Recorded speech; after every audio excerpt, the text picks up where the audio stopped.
get started building our course repositories. We're going to have to start with building a drop-off list. And so as mentioned in the previous video, this is a location where we have all of our Excel spreadsheets. Now you can see that this already exists in our organizational SharePoint, so I'm going to still go through the steps to show you how to build it on your own. The first thing you're going to have to do actually is go back to the GitHub. Make sure that you've downloaded all of these relevant files. So I'm going to download zip here. And now I have all of these files and I will keep those open. And next we're going to go back.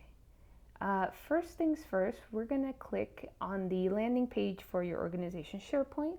You're going to click New up here and you're going to click Document Library. And you'll name this Course Repository Drop-Off. I'll put version 2 here for my purposes. And you can add a description if you want. And you'll probably want to make sure it shows up in your site navigation so it's easy for everyone to access. So we'll create that. And you should have this blank canvas here to work with. Now, the next step is to upload the course templates, and that's going to be in that zip file that you downloaded from GitHub.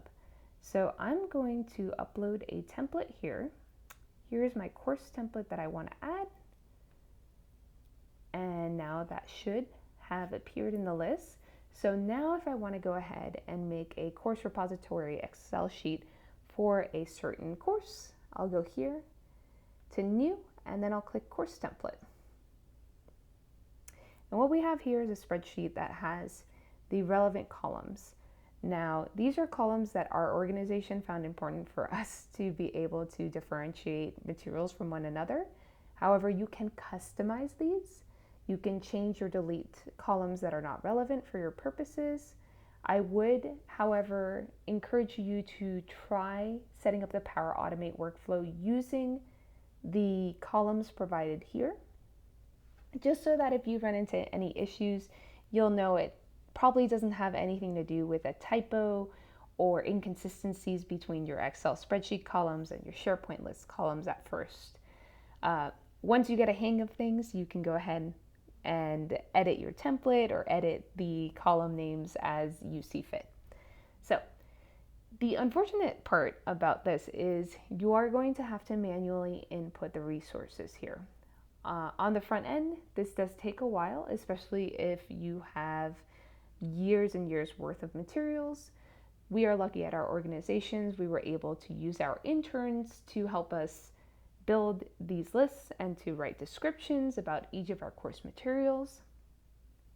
However, after putting all this work in at the front, every semester or however often you feel you need to update your materials, there will be less and less work involved because you'll just be editing certain lines, certain columns, and not the entirety of the course itself. So we've created this, and after you do this, you will fill out all of the course materials that are relevant. You can start off with a few lines just to make sure that you can set up the flow. And of course, we'll want to title this with the course name if that's how you're going to house the materials within. As a reminder, this is what our actual course repository looks like. So we have all of these different courses and we have split them up by semester. And as you can see, these are already populated.